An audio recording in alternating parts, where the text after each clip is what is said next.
தமிழக வெற்றிக் கழகத்தின் உறுப்பினர் அட்டையை காட்டினால் பேருந்தில் இலவச பயணம். நெல்லையில் தாவேகா நிர்வாகிகள் சிறப்பு ஏற்பாடு.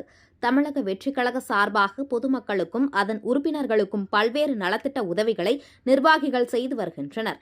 அதன் ஒரு பகுதியாக திருநெல்வேலி மாநகர பகுதியில் புதியதாக தொடங்கப்பட்ட மினி பஸ் சேவையில் திருநெல்வேலி தமிழக வெற்றிக் கழக வடக்கு மாவட்ட செயலாளர் மரியஜான் புதியதாக ஒரு பேருந்தை இயக்கி வருகிறார். அந்த மினி பேருந்தில் தாவேகா தொண்டர்கள் இலவசமாக பயணிக்கும் சேவை துவக்க விழா இன்றைய தினம் நெல்லை சந்திப்பில் நடந்தது.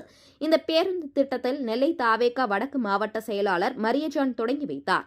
தமிழக வெற்றிக் கழகத்தின் உறுப்பினர் அடையாள அட்டையை வைத்திருக்கும் நபர்கள் அந்த பேருந்தில் இலவசமாக பயணிக்கலாம் என அறிவிக்கப்பட்டுள்ளது.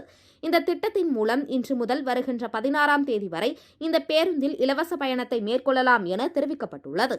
திருநெல்வேலி சந்திப்பு பேருந்து நிலையத்திலிருந்து டக்கரமால்புரம் வரை இந்த பேருந்து இயக்கப்படுகிறது. இதன் தொடக்க விழாவில் திருநெல்வேலி வடக்கு மாவட்ட தமிழக வெற்றிக் கழக நிர்வாகிகள் பட்டாசு வெடித்து இனிப்புகள் வழங்கினர்.